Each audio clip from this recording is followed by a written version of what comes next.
quero que o Gustavo comente essa questão agora do Rio Grande do Norte e fazendo Tem uma galera gancho. do Rio Grande do Norte aqui no chat. Pois é, as pessoas estão falando muito a respeito. E antes da gente até colocar a manchete na tela, produção, eu queria saber a tua opinião, porque o criminoso, ele não começa como o chefão do crime. Acontece uma escalada, imagino eu, onde ele vai ali de pequenos furtos. Carreira né? do crime. Exatamente. Ele inicia a carreira como um criminoso pequeno, né? Um estagiário, digamos assim, e ele vai ascendendo no crime. E agora nós vivenciamos essa situação agora no Rio Grande do Norte. Eu queria que tu trouxesse um pouco da tua percepção sobre como que nós chegamos nesse ponto, né? Da criminalidade lá agora tá, parece que, alarmante. como você mesmo disse, alarmante, parece que está ainda, inclusive, assim, sem negociações, né? Tipo, enfim, como que tu enxerga essa situação lá? Esse é o estágio do conflito, né? Esse é o estágio claro do conflito, do efeito colateral. Para a gente buscar as causas do que vem acontecendo no Rio Grande do Norte, não é a primeira vez. Nós temos aí uma sequência de diversos ataques, diversos conflitos como esse, né? Se a gente for lembrar, o mais simbólico de todos ocorreu em 2017, com a morte de 27 detentos, um conflito no presídio,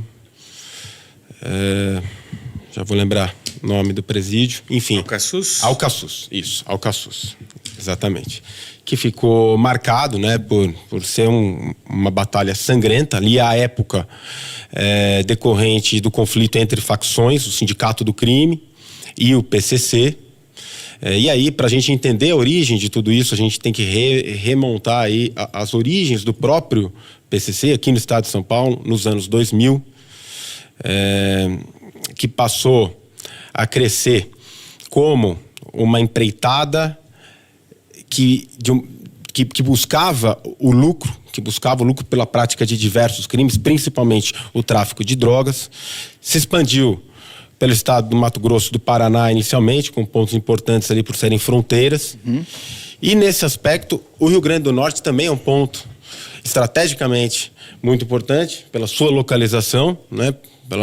Pelo porto existente dele, que é um ponto de escoagem de drogas para o tráfico, especialmente para a África e para a Europa também. Então ali se tornou um ponto de conflito, de disputa de poder entre as facções. O que a gente está assistindo hoje, me parece, né, eu estive conversando com alguns colegas do Rio Grande do Norte, é que houve uma mudança. Não se trata mais, nesse momento agora, de uma briga entre as facções. Parece que houve até uma trégua. As facções ali, elas estão unidas em tese, reivindicando ali melhores condições para os presos, né? E dentre essas condições, por exemplo, dentre esses direitos que eles estão cobrando, está ali o direito que eles entendem da visita íntima, né? Que é algo que, inclusive, é importante a gente frisar, porque muitas pessoas até entendem, porque é algo que se tornou tão corriqueiro, banal ocorrer, que as pessoas acham que isso está na lei, mas não está. O que está na lei é a garantia da visita do cônjuge, que não quer dizer que é uma visita íntima. Né? Agora eu tomei um arrepio, eu não sabia disso. A lei de execução penal não prevê a visita íntima. Isso é um favor, é um privilégio, é uma benesse que em algumas situações acaba sendo fornecido. O Estado não tem a menor, e não deve ter, a meu ver, a menor obrigação de promover um quarto de motel para que indivíduos presos possam se relacionar com as suas esposas, com as suas namoradas, com as suas amantes. Não há essa previsão. Caramba. Então, dentre os pontos que eles reivindicam está esse, né? E aí eles partem para todos os instrumentos que eles têm à disposição, ali os ataques, queima de ônibus, ocupação de vias públicas, né? Trazendo desconforto à sociedade. A intenção deles é o quê? Por meio disso, forçar o governante a estabelecer uma espécie de acordo, a conceder o que eles querem. O governante fraco, nesse momento, e isso é o que eu acredito que ocorreu no estado de São Paulo nos últimos 30 anos, ele tende a tergiversar com o crime, ele tende a tolerar e conceder. algumas dessas vantagens, né? Porque ele pensa, ora... Os últimos 30 anos, menos 3 meses. Menos 3 meses. Frisa-se. Com certeza. Que agora nós temos um governador, não é isso? Muito bem lembrado. Capitão nós temos operacional, um novo governo. Nosso governo Pela primeira vez em 30 anos, em 3 meses, nós temos um novo governo, uma nova filosofia, um novo paradigma.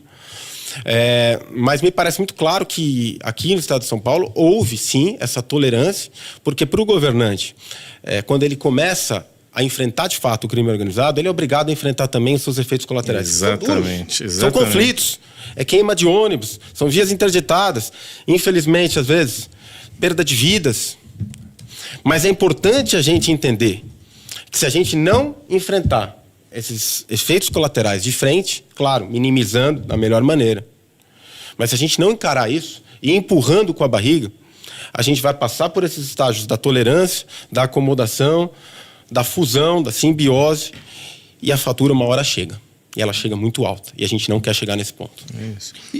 É impressionante porque, veja, né, a descrição aqui que o Gustavo fez, né, do que está acontecendo e da posição dos criminosos, a história é sempre a mesma, né? Aqui em São Paulo, eu estive entre 2006 e 2013 operando no gabinete de crise, em alguns momentos operando de fato em campo, durante todos os ataques que nós tivemos aqui. Minha família paterna do Rio Grande do Norte. Eu me lembro que em 2003 eu fui para lá e aí eu sempre, era uma tradição, você ia até a unidade policial, né, na academia, e conversava com os policiais. Eu lembro que os policiais falavam: poxa, mas em São Paulo é complicado aquilo, né, que vocês estão enfrentando. Porque a gente teve aqui uma mega rebelião em 2001, primeira sequência de ataques contra organizações policiais foi em 2003, na região de Embu, e depois o mega ataque em maio de 2006, e depois várias sequências com menor intensidade. E tinha uma onda de sequestros também, não tinha? Uma onda de sequestro paralelo em outros momentos, e aí essa onda de sequestro era... todos esses eventos, quando... o mesmo desenho, né? As atividades, a estrutura policial tinha capacidade de dar resposta. O problema era a fragilidade da liderança política, né? Então, por exemplo, todas as ondas de sequestro foram resolvidas pela divisão de sequestro de São Paulo, que tem uma expertise e uma capacidade no assunto. A honra de trabalhar por 4 anos. É isso, que não tem paralelo em outros lugares. Resposta aos ataques foi feita pelas unidades das polícias militares, civil, enfrentamento, as unidades especiais, como a Rota, né?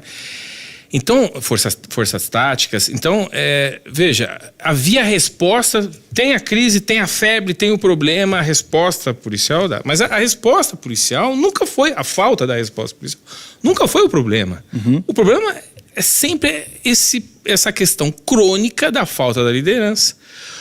Esse aspecto que o Gustavo está descrevendo, de uma leitura absolutamente frouxa da legislação para ir cedendo. Quer dizer, você vai cedendo para o crime.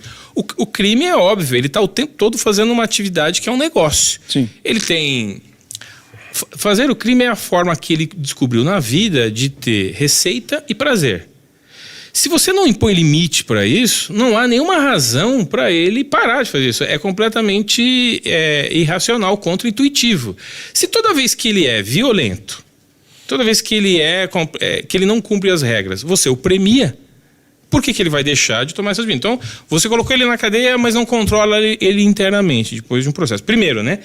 Você tem uma extrema deficiência depois que ele cometeu o crime, que é a taxa aqui a taxa de risco dele, que é super tranquila para ele. A cada 100 roubos ele vai ter provavelmente chance de sucesso em 96, 98 e tudo mais. Então já é difícil encontrá-lo, processá-lo e prendê-lo. Depois que você prende, você dá a benesse de não cumprir a pena inteira. Ele recebeu uma pena, mas ele não cumpre inteiro. Durante o cumprimento da pena, ele vai tendo uma série de benefícios, inclusive aqueles que basta uma interpretação laxivista, né, para falar na terminologia do direito, para você não cumprir exatamente o que ele fez.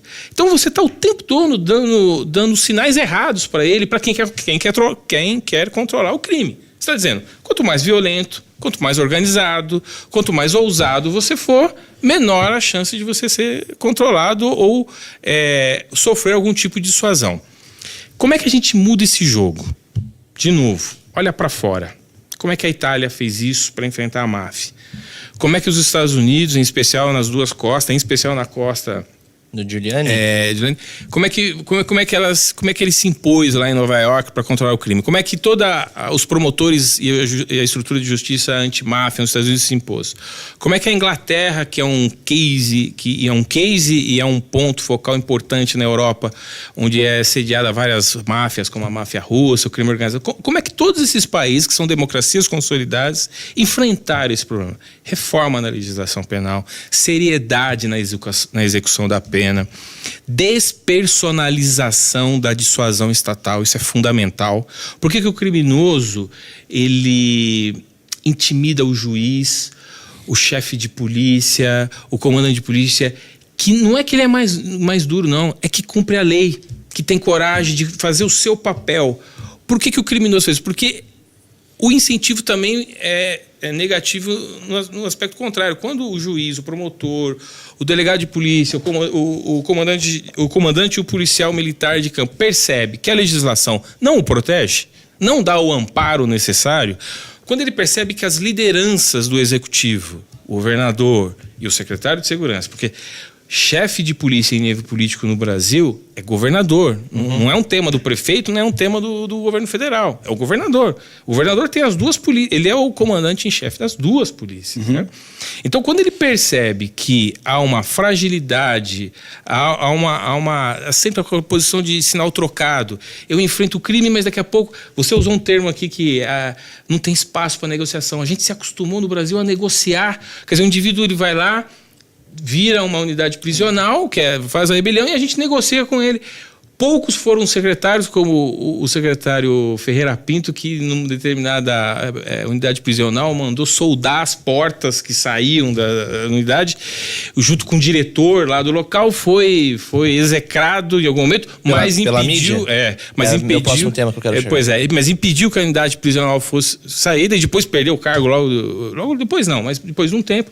Mas, ou seja, qualquer liderança política que tem um posicionamento claro de enfrentamento ao crime, e quando a gente fala de enfrentamento ao crime, enfrentamento do crime legal, usar o máximo que a legislação possui, ele é desestimulado tanto pela estrutura quanto pelo histórico dos últimos 30 anos, porque lidar com as consequências do enfrentamento do crime parece ser algo pior do que o próprio crime. Então, o desgaste político de você ficar semanas enfrentando o crime, transferindo criminosos, o desgaste do impacto, se você faz uma gestão de imagem, é como se o problema tivesse resolvido. E olha só, eu iniciei minha fala aqui hoje falando do assassinato de um juiz em 2003, e aí 20 anos depois... uma operação para desarticular uma ação que ia no mesmo sentido. Sim. Meu Deus, não aprendemos nada em 20 anos? Quer dizer, não houve nenhuma estrutura capaz de enfrentar nesses 20 anos? Sim. Do ponto de vista técnico, estava aí. Os policiais estão com plena capacidade de enfrentar. Qual foi o problema? A nossa legislação nesses 20 anos só piorou. Então, a ideia do laxismo só piorou. Como é que muda isso? Para a gente ter uma perspectiva não depressiva. Difícil. Nesse momento, como é que muda isso? Liderança. Quer dizer, a questão central é liderança. É a liderança por parte do governo, de governadores, como a gente, graças a Deus, tem aqui em São Paulo, com o Tarcísio e o Derrite à frente da secretaria. É só ver o posicionamento, é só ver o quanto nós estamos sendo atacados lá na Secretaria de Segurança, né? E a liderança aqui que tem que transferir, não é uma liderança aqui e uma liderança no Congresso Nacional. É uma liderança aqui que reverbera e se estende ao Congresso Nacional. Nós temos uma bancada aqui em São Paulo de 70 deputados. Quer dizer, uma estrutura, a legislação penal que está tramitando lá atende diretamente ao governador, ao secretário, aos policiais que estão em campo. Mas